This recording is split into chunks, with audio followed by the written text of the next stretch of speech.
Halo, jumpa lagi dengan Hara Hidroponik Universitas Airlangga bekerja sama dengan Rumah Hidroponik Aquaponik Sidoarjo. Kali ini kita akan belajar mengenai tahapan semai dalam sistem hidroponik. Tahap awal yang paling menentukan keberhasilan dalam sistem hidroponik adalah tahap semai. Keberhasilan tersebut ditentukan oleh beberapa faktor. Yang pertama adalah kualitas biji, kemudian kecukupan air, dan yang ketiga adalah kecukupan sinar matahari. Selanjutnya, faktor-faktor tersebut akan dibahas satu persatu pada slide yang selanjutnya. Yang pertama adalah kualitas biji atau kualitas benih. Benih yang digunakan ini harus memenuhi persyaratan sebagai berikut. Pertama, gunakan benih yang tersertifikasi. Yang kedua, daya tumbuh benih minimal 70-80%. Kemudian kemurnian benih minimal 98%. Kemudian benih tersebut tahan penyakit. Benihnya belum kadaluarsa dan benih tersebut mampu tumbuh atau sesuai dengan kondisi lingkungan yang akan digunakan sebagai sistem hidroponik. Oleh karena itu, sebelum membeli benih untuk hidroponik, kita harus memeriksa keterangan yang ada di kemasan. Keterangan tersebut terdapat di bagian belakang pembungkus benih seperti pada gambar berikut ini. Pada bagian depan itu biasanya ada gambar tanaman, benih tanamannya, kemudian juga ada produsennya. Kemudian di bagian belakang ini adalah keterangan yang harus dibaca oleh petani hidroponik. Ya. Yang pertama, tanda di mana benih tersebut sudah tersertifikasi. Yes. Kemudian juga ada rekomendasi kondisi lingkungan tanaman. Ya, misalnya ini rendah sampai tinggi, itu artinya cocok pada daerah dataran rendah sampai dataran tinggi. Kemudian di bawah ini juga ada keterangan persen daya tumbuh minimum, ya, ini 85%. Kemudian persen kemurnian, di sini contohnya 99%. Kemudian ada persen kadar air maksimal 6%. Dan yang penting adalah di sini bulan dan tahun kadaluarsa. Ya. Dan ini yang penting karena benih yang telah kadaluarsa akan menyebabkan kemampuan untuk tumbuh menjadi kecambah akan sangat berkurang. Selanjutnya, bagaimana cara mengetahui cocok tidaknya suatu benih pada daerah panas atau dataran rendah? Apabila rekomendasi datarannya tidak tercantum di kemasan, ya. Seperti pada contoh kemasan benih berikut ini. Pada contoh tersebut di bagian belakang kemasan tidak tertulis kondisi lingkungan yang sesuai untuk pertumbuhan benih. Dalam hal demikian, kita dapat bertanya kepada sesama penghobi hidroponik yang mungkin telah mencoba menumbuhkan di daerah tertentu, misalnya di dataran rendah. Ini adalah contoh tanaman selada yang pada umumnya cocok pada lingkungan dataran tinggi, tetapi ada penghobi yang mencoba menanam selada pada dataran rendah, ternyata berhasil.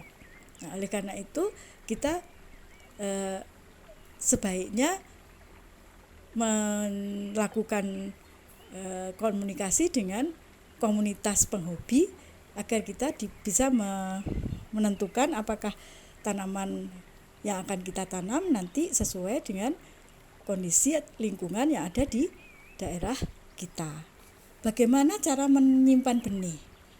Benih sebaiknya disimpan dalam ruangan dengan suhu sekitar 4 derajat Celcius. Jadi kita bisa menyimpannya di lemari es. Jangan menyimpan benih di dalam freezer, ya, karena suhu di dalam freezer itu 0 derajat sampai minus 10 derajat. Nah, nanti benih akan rusak, ya. Jadi benih yang tersisa, apabila kita masih mempunyai sisa benih, kita bisa menyimpannya di lemari es. Faktor yang kedua adalah kecukupan air. Air adalah faktor yang memacu benih berkecambah. Jadi jangan sampai media semai atau rock wool yang biasa kita pakai menjadi kering. Oleh karena itu pada saat semai, rock wool harus selalu dibasahi dengan air. Nah, walaupun kecukupan sinar matahari ini penting, tetapi pada awal-awal semai sebaiknya benih ditempatkan di tempat gelap sekitar 1-2 hari.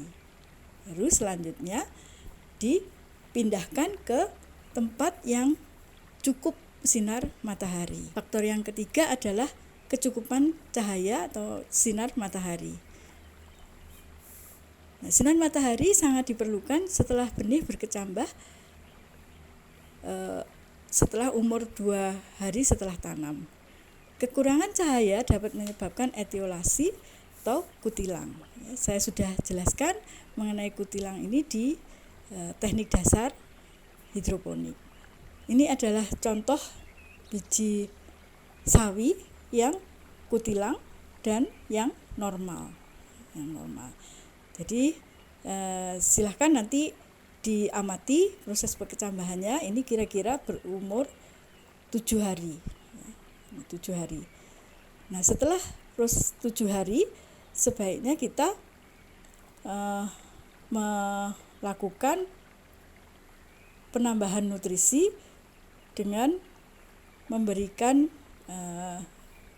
nutrisi yang diperlukan oleh tanaman untuk tumbuh dan berkembang. Ada 2 hal yang perlu dilakukan selama semai.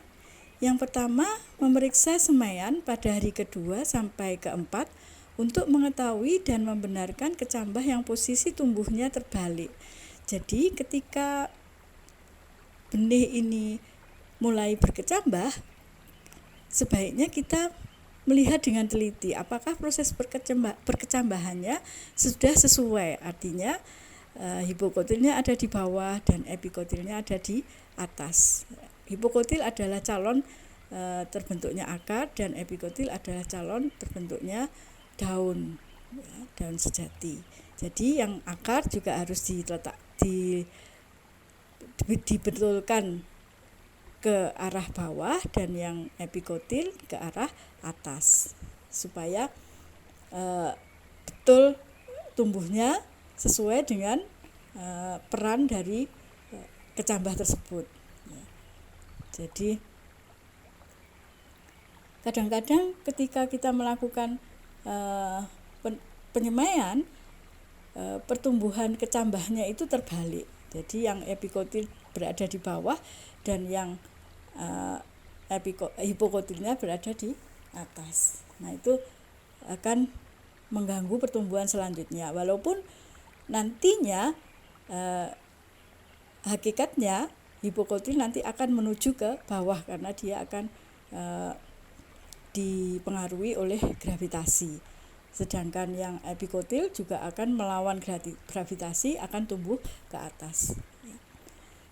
Kemudian hal yang kedua adalah memberikan larutan nutrisi sebesar 400 ppm ketika semaian sudah berumur 1 minggu. Jadi selama 1 minggu pertama semai hanya diberi dengan air biasa. Nah, selanjutnya 1 minggu berikutnya kita akan harus memberikan nutrisi AB mix sebesar 400 ppm.